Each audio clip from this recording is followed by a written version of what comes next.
Loud and Quiet presents Midnight Chats.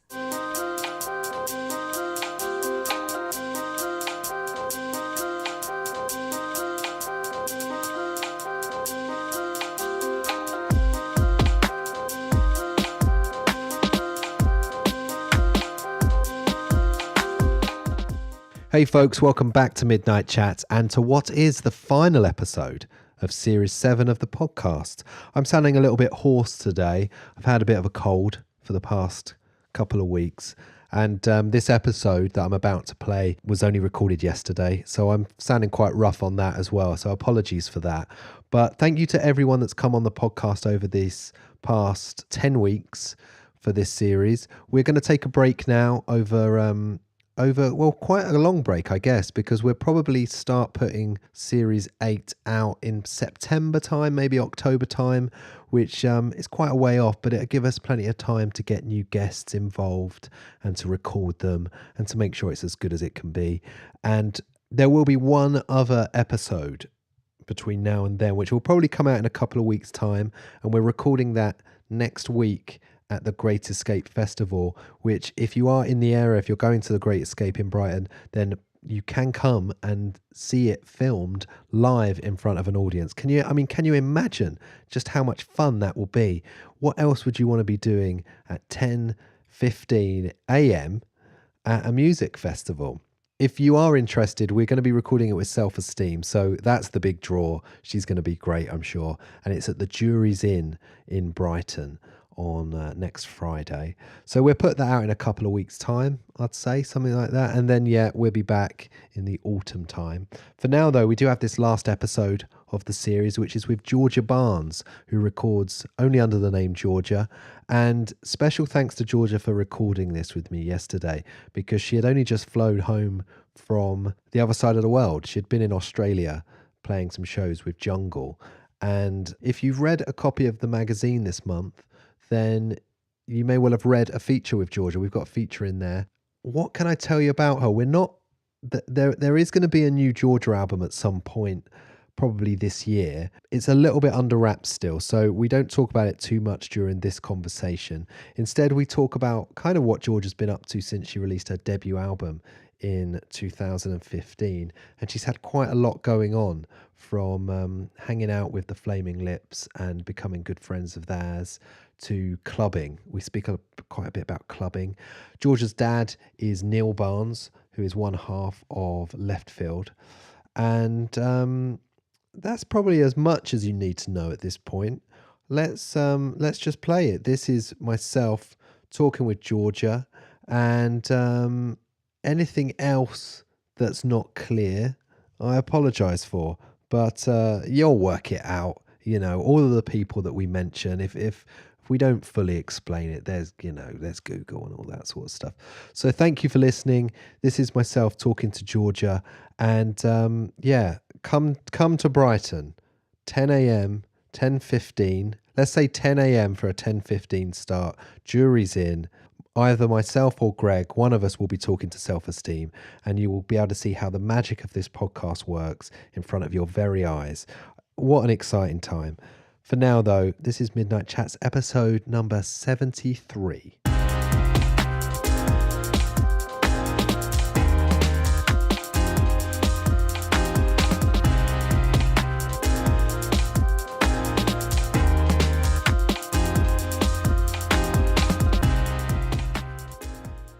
Are you a good flyer, generally? I sort of not really, no. I've my mum and dad took me on planes as a young kid, and, my dad sort of touring and being a musician. I got to go to some places. So I was traveling as a young kid, but for some reason, as I've got older, it's got a little bit worse for me. I don't know why. I think it's just the kind of, not having a lot of space, and then the idea of it's knowing that you can't get off. That's it. It's the knowing that, and my ears are quite sensitive. Yeah. And it's sort of, I think I have come off this plane and my ears are slightly blocked. Right. So I think that's why I was with my brother earlier, and we were just catching up over some lunch, and he was like, "You're really shouting." I was like, really, am I? Oh God, I'm sorry. I think it's because It's my ears. my ears. Well, we should say at the start of this podcast that you have literally flown back from the other side of the world yesterday, Yeah. from Australia. So thanks for doing this. I mean, this is probably, but you're doing okay. The jet lag hasn't hit you yet. No, I'm fine. This is what everyone keeps saying to me. The jet lag hasn't hit you yet. Right, it's coming. You know, it's coming. That's more alarming, actually. That Yeah. there's this wave I don't know that's if you about to approach. did you have a good night's sleep last night? Yes. Slept okay? Yes. Maybe you've beaten it. I think I've beaten it. It's all about, I think it's a lot of it's in your head as well. If you tell yourself that it's going to hit course. you, then Of course. you're screwed. It will. But And actually, you know, from previous experiences, this whole thing of like, oh, have I slept enough? I've only had 5 hours sleep. No, I need to have a bit more sleep. Blah blah blah blah blah. This whole kind of anxiety around, you know, how many hours you've had to sleep. I haven't done that this time. I've kind of just gone, if I sleep, I sleep. If I don't, I don't. And actually, you know, you've been, you know, to parties where, you know, you've partied for like 3 days solidly with like 3 hours sleep. So, you know, you can do this. yeah, it's going to be okay. It's going to be fine. It's going to be all right. So what was it you were doing in Australia? So, at the beginning of this year, Jungle invited me out on their UK tour to support for them. And it was such a great experience. And we kind of all became really good friends, and it was like a touring family.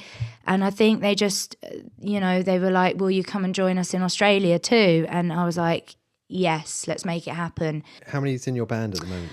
It's just me. It was just you? It's just me. Yeah. Because I saw a video of you recently with like a stand-up kit. You had like a little trigger kit. Yes. Is that your stage setup? That's my stage setup. Wow.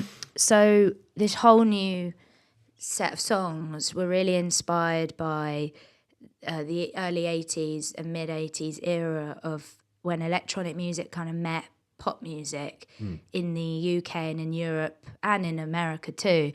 And I guess what came with that was like the technology as well. It was suddenly in the 80s, you get the rise of an SSL desk. Suddenly stuff becomes digital, analog meets digital. And it's really interesting for technology. And one of the things I noticed was it was like one of the first eras for drum triggers, and the main brand was Simmons. And I remember watching this clip of Depeche Mode playing somewhere huge, a stadium somewhere, and the drummer, I can't remember his name now, maybe it was Andy something, was playing a Simmons kit standing up, and I was just like, that's fucking cool. Yeah. There's something about a drummer standing up that looks totally great. It's amazing. And you know, a lot of that era of 80s electro pop music, the drummers are standing up and playing, and then obviously like watching Prince and watching Sheila E playing standing up, and kind of there's just an energy I guess you get from it. But you know, it is a kind of real thing with drummers of like, don't play standing up. You're going to really damage yourself, you know. Oh, really? Kind of, like, yeah. You're warned against it? Yeah. Oh, my. Yeah, definitely. In what sense? Like you're going to be tired out? Because, physically it's really demanding because, you know, on your legs, you're putting more pressure on your legs. You're putting more pressure on your arms. There's more, the physical side of it is, there's a lot more. You know, you're not sitting down. Your weight isn't in your bum. Your weight is on your legs. And obviously one leg is playing the kick drum, standing up. So I have to, as a result, I've had to like, you know, really consider warming up and warming down and making sure that an hour before, 2 hours before I go on stage, I'm like doing yoga, I'm stretching, because you can really seriously hurt you. You know, it can lead to... Can pull muscles. And it can just lead to really bad things. Right. You know, it could lead to, you know, potentially like, you know, bad injuries that can harm your career basically. So it is a bit of a risk, and but it looks cool. Yeah, it looks really cool. Did you manage to see the David Byrne show last year at all? Oh, do you know what? I didn't, And I it was really annoying. I got offered a ticket and I was in the studio and I couldn't go. I know what you're what you're about to say. I mean, all the musicians standing up and walking around. Well, they kind of took that kind of thing to a new. I think it was called like it was called an untethered performance. Absolutely, yeah. Which is exactly what it sounds like. Yeah. But they kind of broke down the drum kit across, say, 6 people. Well, So exactly. one person just literally had the snare. Exactly. One person had a hi-hat. Exactly. It's almost like a dance piece, really. I think everybody knows David Byrne's kind of like amazing sort of left field approach to performance. And I guess, when you watch certain dance pieces, like, quite experimental dance pieces, they're sort of adding those sort of techniques. The company is all doing something that's adding to this whole collective experience. Yeah, I think, dissecting it in that fashion is just really cool. Yeah. Really cool. When did you start drumming then? What can you remember, like, at what age did you... Because drums was your first instrument, right? Yes, Yeah. yes. It's always a hard question to answer, this one. I think it was around when I was about 6 or 7, I'm told, perhaps. My dad's friend was a drummer. I should say that my dad was in left field, and his other partner, Paul Daly, was the drummer in left field. And so I think the story is that my dad took me round to Paul's flat or whatever, and Paul had his kit set up in some room. I went into the room and I just started playing. And I think Paul sort of said to my dad, she's really good. So you just naturally I started could, to play. yeah. And I do think, like, I was a teacher myself, so I taught some kids at one time, and you can tell. You can tell some kids have this kind of, everyone's got rhythm, but some kids just have this ability to kind of like coordinate with the drums, and you kind of think, oh, they kind of get it, When you're teaching kids, though, I'm guessing Yeah. you're not allowed to say that, are you? You have to say... No, of course not. You can't say, listen, You- mate, this you've is not got going to it." happen. Well, I guess some teachers did back in the day. I guess that was the kind of like, I remember- you've got it, you haven't got it. You might have it, but you have to work on it. You have to work hard on it. But Yeah. you just had it, that like it was just kind of in you. Yeah, apparently I just could do it, and it wasn't. I do remember the feeling of just being like, this is the best thing ever. Like, this Right. doesn't feel hard to me. And then I guess that evolved into like actually, as I got older, actually, sitting down, listening to drummers that I loved, or like reading certain drum, books, music.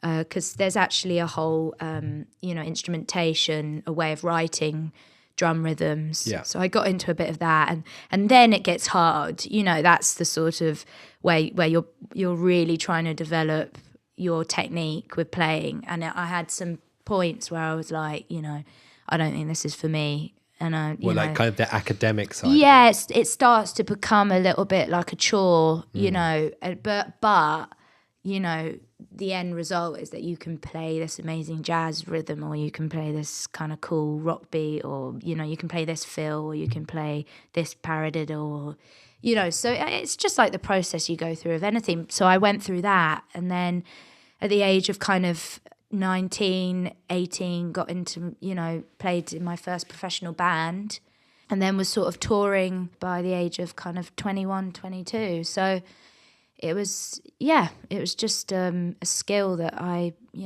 just kind picked up and kind of, saw a way. It was actually my way into a music scene in London. I always felt like I wanted to be part of a scene, and playing drums really kind of opened the door for me getting into a scene. Was that particularly the kind of South London? Yeah, exactly. With, Kate Tempest and Quest. Yeah, and exactly. those guys. Elan and Quest, and just that whole scene. Exactly. How did you meet those guys? Well, actually, I went to school. I went to school with Elan Tamara, and Elan started going out with a guy, and we were good friends. And she was like, I think I was 17 and she was 18. She was like, do you want to come and meet my boyfriend? And I was like, yeah. and it was Quest. Right. And so we just became friends ever since. And then Alan started to play music, and Quest was kind of already in that kind of South London scene. He was already friends with kind of, you know, your Adele's, really young Adele's, and kind of Jack Pignate and the kind of really young Turks crowd. Yeah. And Alan was playing music, and so me and Quest became Alan's backing band. And then Alan and I became Quest's backing band. Because around that time, Quest played his first show that he fronted. Yes. At the Shacklewell Arms. Yeah, Were you in the band? I was the drummer. Oh, were you? Yeah. Right. Okay, right. That was, and I've been told that was a really momentous gig for a lot of musicians, up and coming musicians. Like, I think Samph was in the audience. Sampha, loads of other musicians were kind of in the audience watching that gig, because everyone had... It was great, that gig. I remember him being super, super nervous about it. Yeah. Because he was singing for the first time, and it's just, he's quite a quiet guy, isn't he? And that totally. I mean, I think for Quest, I don't think he ever realised that actually, you know, he could actually really hold an audience on stage. And perhaps that, you know, it was good that it was me and Alan as his backing band, because, you know, we were kind of like very supportive. It was just amazing playing for them two, because, you know, they were in this whole scene. And as a result, I got to meet all these amazing musicians and people who would go on to kind of really shape the UK scene now. You know, I remember being at a Boiler Room really early on, and it was a Young Turks night, and Quest was DJing, and I think the billing was something like Hype Williams, right. Dean Blunt, and then Sampha doing a little like mini set just with like a Korg mini and like his voice. Then it was like Mika DJing. Yeah. Then it was like Jamie XX DJing. Then it was Quest. Then it was Hudson Mohawk. Then it was like Scream. Then it was, and I remember like being in this room and thinking like, I was just like, what is it? I'm in a room full of all this talent, you know? Right, yeah. It was kind of like quite, I always remember that moment, just being like, this is really nice to just sit here and just see all this talent, you know? And I guess for a long time, I kind of was a bit like, you know, I was kind of just known as the drummer, and I was kind of like, you know, I don't think people really knew that I was creating music behind the sort of closed doors, really. Like study-wise, you studied at SOAS. Yes. And you studied at Brit School. Yes. Was Brit School before SOAS? Yeah, Brit School was before SOAS. And what is Brit School like? When you're there, do you get what is it like there? Is there this sense that, does the reputation of it mean that people think that this is going to happen for me because we're at the Brit School, and you come here and then you become Adele or Amy Winehouse or whatever? Yeah, it's interesting. I've never really spoken about Brit School. I mean, when I went, so I went from 14, and I actually initially was in theatre. I didn't do music. And I just was, you know, I was in a school before that was just not very, I wasn't very happy, and it just wasn't really working out. And I needed a change because I was getting into trouble. I got in with the wrong sorts of people. And so when I arrived at the Brit School, it was like something I'd never experienced before. It was just full of creative people, teachers that were very supportive and engaging and really thought-provoking. And, you know, in theatre we were doing plays about David Bowie, you know, and we were doing plays about kind of, you know, the Holocaust, and we were doing plays about, then we were kind of doing, you know, all the traditional kind of Shakespearean plays and stuff like that.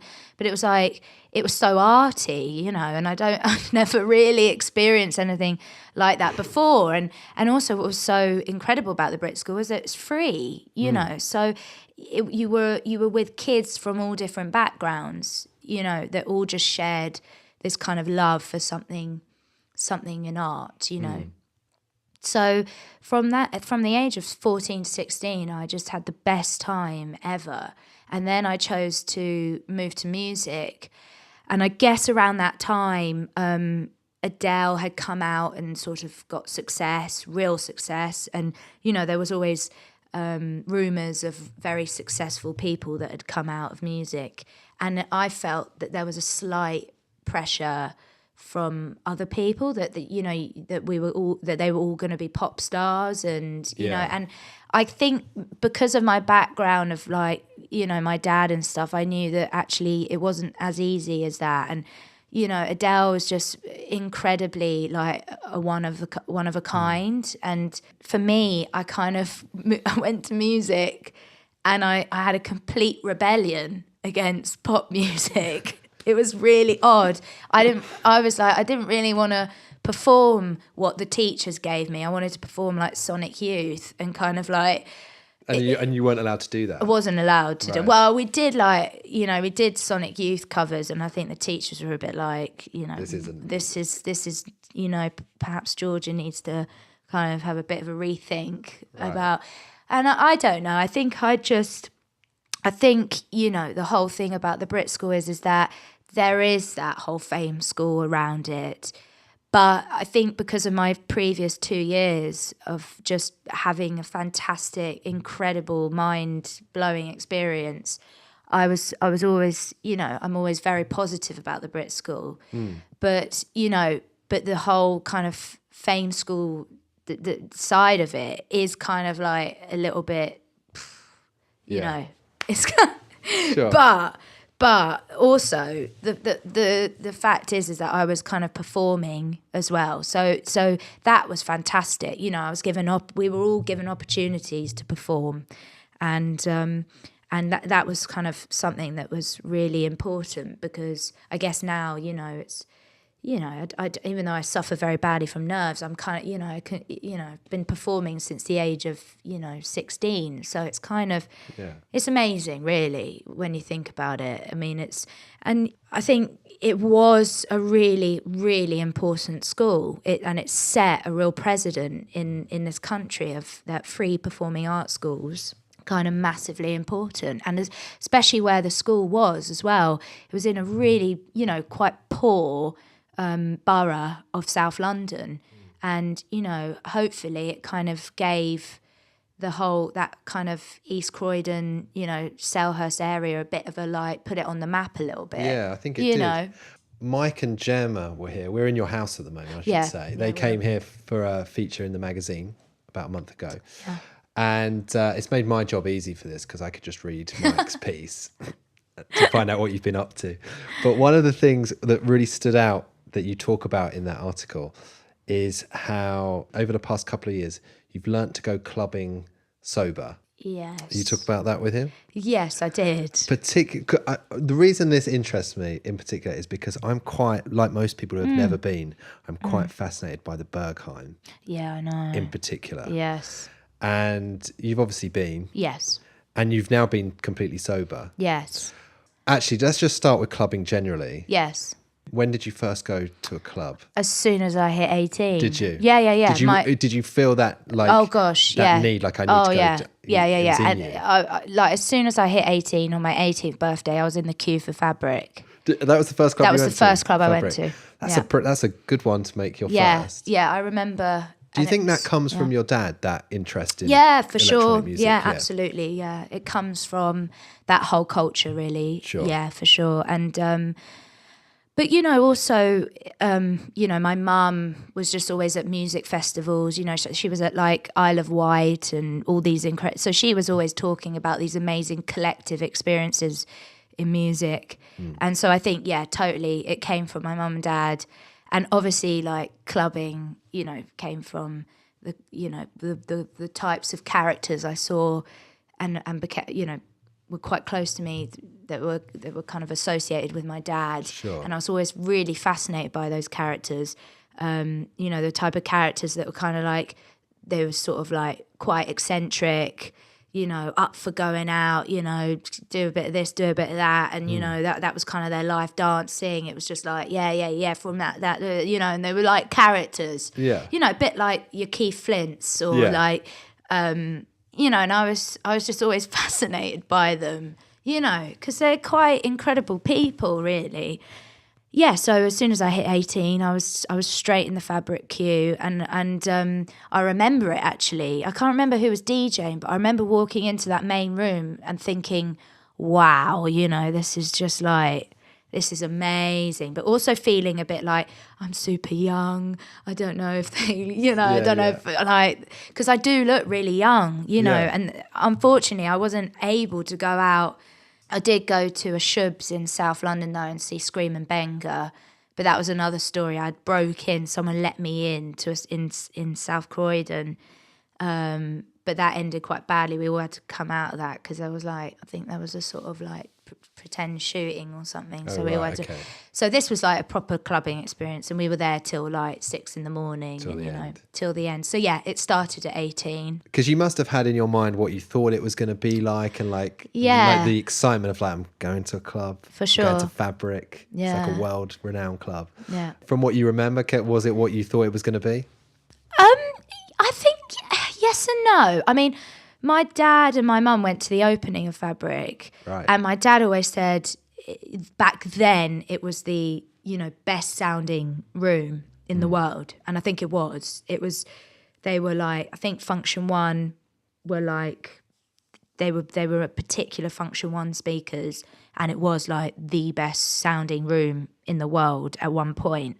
But I think when I went, the old, it'd gone through quite a lot of like sellers sold and then new sellers had bought it. So, so when I got there, it wasn't quite what I expected, but it was still like amazing just to see people on ecstasy and kind of just, dancing and kind of not caring and just having this total freedom.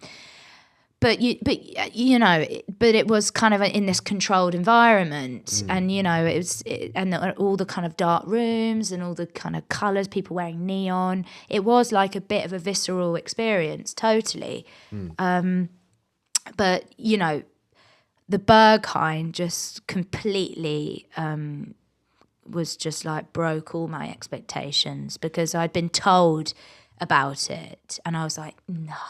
You can't be serious. So the Berghain, we should explain to anyone listening who may not know what it is. It's probably the world's most famous club, isn't it? It's in Berlin. Yes. It's in an old power plant.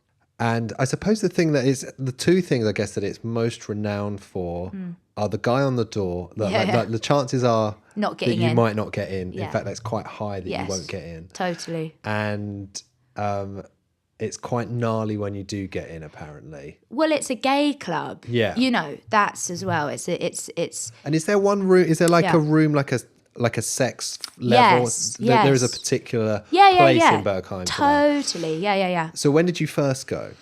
I think it was when I was touring. So it must have been about 22, 23. Okay. So it's not so long ago, actually, 5-6 years ago. And you'd heard all these kind of myths of the... Oh, gosh, yeah. club. Well, everyone who's interested in the Berghain hears all these myths and all these kind of crazy stories. And I was like, it's like, don't be ridiculous. And a part of me was like, oh my God, really? I want to go and experience that. And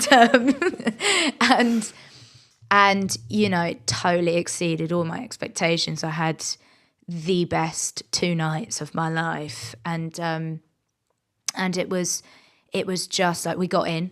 How long did you queue to get in? Well, actually, we didn't queue for that long. Okay. I mean, because I was with somebody who had been before and was also friends with the owner. Okay. Which is also, that's another thing to mention, is that the owner is a really important figure in the whole Berlin rave kind of clubbing scene in Berlin. He's a very like maverick character who has very strong ideas of clubs, right, and what a club should be, and how it should present itself, and how it should be a freedom of expression. But that freedom of expression, obviously, like with its rules of how, not letting people in, has been quite controversial. But because there's like that paradox there of this is a place of complete acceptance, but you have to be in a exactly, not for you totally, at the same time. Totally. But I kind of respect, I don't know. I mean, it's a hard one, but I do sort of respect it in a way, because also you have to think about the people in that club expressing themselves in a certain way and being safe to express themselves in a certain way. And if you're going to let in any old, Tom, Dick and Harry, and suddenly it loses that. Yeah, and especially now, because so many you'd get so many tourists just wanting to go. Well, exactly. And Berghain is going to be protected by the whole of the DJ community, because not only that, it's just like for a DJ to play the Berghain is like a real I've made it moment. Or Panorama Bar, again, Panorama Bar is like, to play that is like, I'm here. Yeah. I think that's a real moment for a lot of DJs. So it'll be forever protected, I hope, by the DJ community.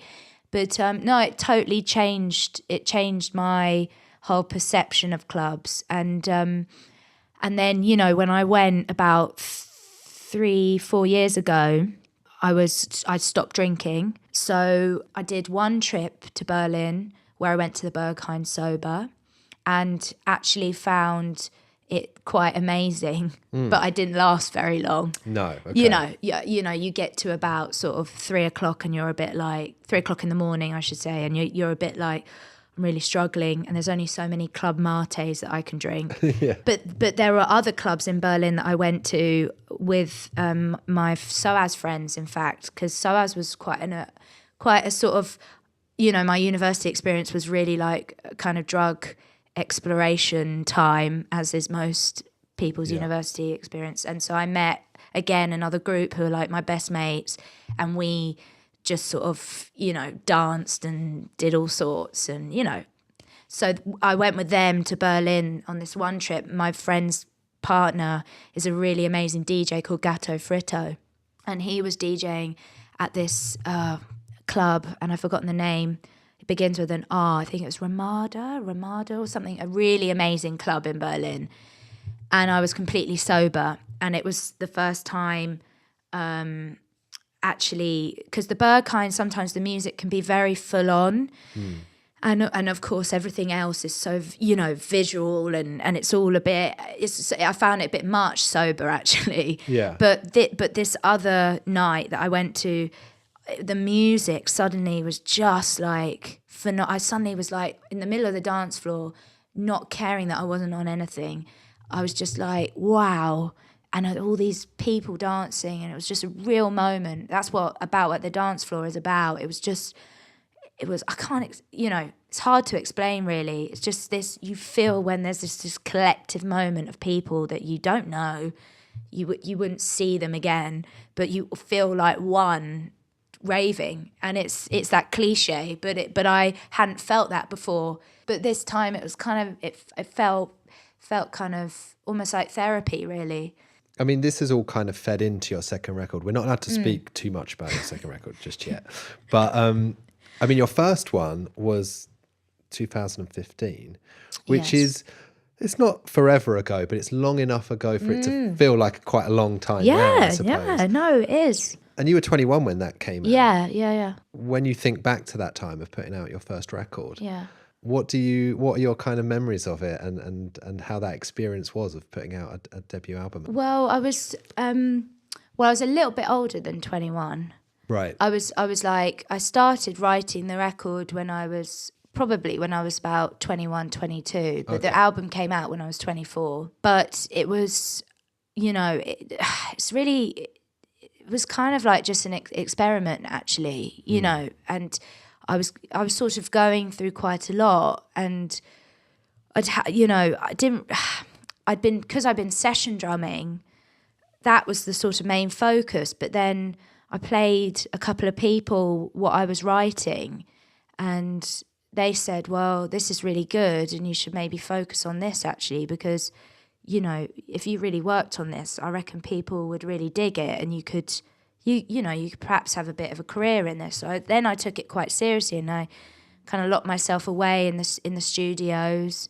That I tried to use my dad's studio at night, and then I remember using Hot Chips studio, like in central London, and then I was using some other studio, but and it was all a bit of an experiment of and an expression of kind of no discipline. It was just like throw everything at it, and it was quite a mad time because my parents were breaking up, and it was it was just it was all a bit of a crazy time, and the album kind of reflects that. I think it's a little bit of a window into what could be, but it's not that accessible because I think it's just very like, there's so many textures to the songs. I love that album, I really do, and actually it's all part of this journey because with the first record I didn't feel it was that accessible really.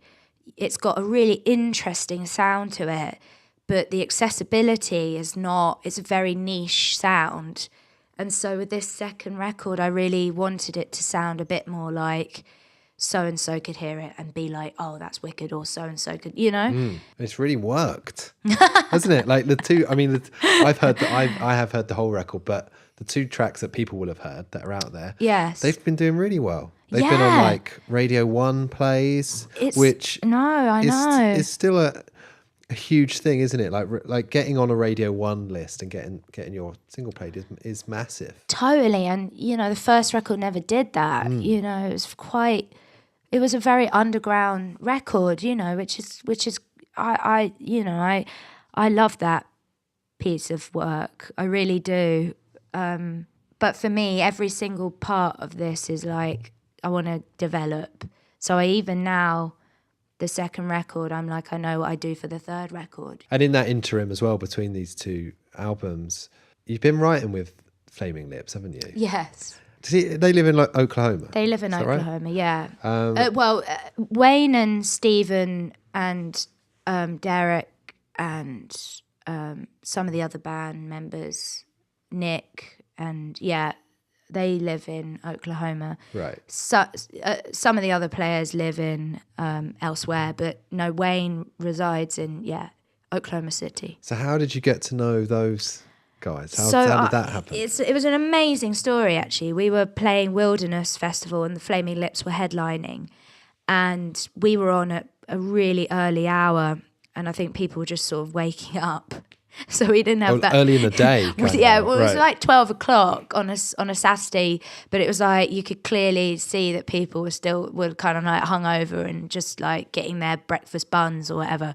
And we were on the main stage, and and it was when I had Hanako Amori in the band, and me and Hanako were kind of like, we were looking at each other going, this is a bit of a push, this is a bad one, and suddenly I looked to the left of me and I was like, fuck, that's Wayne Coyne just like losing his shit to one of my songs. Like, and I was like, I was so surprised. I actually stopped the track. I think I stopped the track and I was just like, fuck, I'm sorry, like Wayne Coyne is standing on the side of the stage, like losing his shit. And then basically we got off stage and I was just like, where's Wayne, and I went to the backstage bit and I just immediately went to Wayne and I was just like, that was the best moment ever, thank you, that saved, honestly, because it was a bit of a bad show, and Wayne, and it was like, he was like, God, it's cool shit, and would you write? He was really interested in the whole process and the music, and he loved it.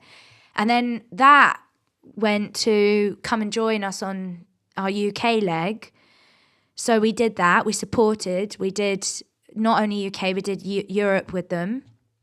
And then from that, I basically got a unicorn tattoo with them all. Really? Yeah. What, yeah. on that tour? Yeah, it was called There Will Be Unicorns. Can I see? Yeah. Wow. So you've all got the matching. We've all got matching unicorns. You and the rest of the Flaming Lips. Yeah. Okay. In fact, I've got another tattoo that me, Wayne, and Katie got as well. I mean, it was part of their engagement party thing that everyone got, this love skull tattoo. Okay. But yeah, that went from me becoming really good friends with Wayne and his wife Katie, and then Wayne invited me out to Oklahoma to start, kind of collaborating, and that's gone on to now I've been about 4 times, and I'm planning my next trip, but it's kind of been on hold because Wayne and Katie are expecting their first child. So, Oh, right. so which is due any kind of time this month. Actually, I think the beginning of April or something. But they've just become like, Wayne's become such a close friend of mine, and Katie has too. And actually, you know, he's an absolute creative enabler. He's a one of a kind person, and I truly mean that. You don't just go and create music, you go and get a sense of like this whole world this man has created with art, and you know, and anyway, he would hate me talking about him like this, because, you know, he would just say, well, we just, you know, you got to do what you fucking got to do, and this is, you know, we didn't have much, and you know, we didn't have money, but we just made this world for ourselves, and you know, and it's easy to do, you just got to do it. So that's the kind of energy you're getting off him. It's just like, just fucking do it, if you know. And actually, you know, I really feel like I have kind of taken that advice on a little bit, and you know, it's really inspiring. That's nice to hear that he is exactly as I would imagine him He's to be. the nicest man in music, Yeah, for sure. I can imagine that. You know, Do you realise by Flaming Lips, as I'm embarrassed by how cliche this is, but that's the song that makes me cry. Yeah, Whenever yeah. I hear that song. Do you have a song like that? Yeah, for me it would be Waiting for a Superman, and it's actually on The Sorcerer's Orphan. Oh, really? Right. It's Stephen dissects that song, and that song makes me cry, because it's, I mean, Stephen and Wayne's sort of songwriting partnership is such a great partnership, because Stephen's like a musical genius, right? But Wayne has this kind of incredible lyrical approach and it's the way he delivers it. and voice. Yeah, you the know, voice. And his tone is a very unique tone. And Stephen obviously writes in the key to him. So when he dissects a song where he has to like take it up a few keys to Wayne's, the song becomes Wayne's song. You know, and you know that there are voices in the world that can make you cry, but I think Wayne particularly has a tone where, because he's just totally singing from the heart, you can't help but get emotional. And Waiting for a Superman is, for me, is just you know, it's a total example of that. Yeah. You know, it's just one of the most beautiful songs, I think, of that kind of era of music. Are you generally like a good crier when that moment happens? Yeah. Do you just go with it, or do you fight No, it? I don't with the music. I mean, music, I have a very emotional connection with the music, and I always have. As a kid, I can remember even like crying to, you know, Mama by Spice Girls. You know, it's like music's always been a very emotive thing for me, and you know, there are certain songs that, yeah, I just, you know, that will make me really cry. Yeah. Yeah, and it's best to just let it out, isn't it? I'm quite bad at that. I've been Are you? like, Yeah. especially, it happens to me most when I'm at shows, especially if I'm at like a festival. yeah, If I'm at a festival and sometimes it'll be a song that I never kind of felt that about before, but just in the Yes. moment, and I'm there with Yeah, friends, and then I'm I just kind of trying to totally- hide my face, and then someone will see and be like, Stuart's crying. at the yeah. Oh song." no, really? And, well, we're gonna have to I'll have to see you at a festival this year Just and be crying. like, we'll both be like crying together. would be I cry. think festivals should be an emotive. Yeah, thing. it should be, right? That's when I think when you go to festivals and it's not emotive, that's when I'm like, this is not. This you is know, not a great festival. This is not a great festival. Yeah, this that's is just true. like, you know, I think Glastonbury, everyone will have cried at some point Yeah. during yeah. that weekend. Yeah, definitely. I mean, not only because they've, you know, going through kind of like mad drug experiences, but definitely they would have gone to have seen one of their favourite bands with their best friends. Yeah. And they're standing there having this amazing, and yeah, you know, you're going to be crying. That's what it's for. Yeah. Did you go to Glastonbury really like, did you go as a kid? I went once as a kid when Left Field headlined the other stage, yeah, and that was sort of, I can't really remember it, but all I remember it was like, and feeling incredibly proud of being there with my mum and seeing that. I mean, there was just like, I remember being on somebody's shoulders. I was always on somebody's shoulders, and I always had a left field T-shirt on. I was always like the mascot, the little mascot. And I remember looking behind me and just not seeing the people end. Yeah.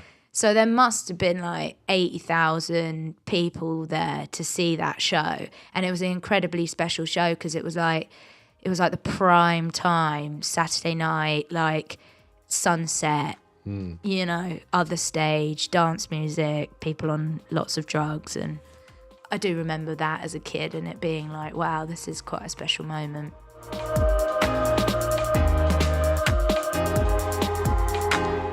Midnight Chats is a Loud and Quiet podcast. Music courtesy of Gold Panda. Search Midnight Chats on iTunes for more episodes and to subscribe. For more information, visit loudandquiet.com.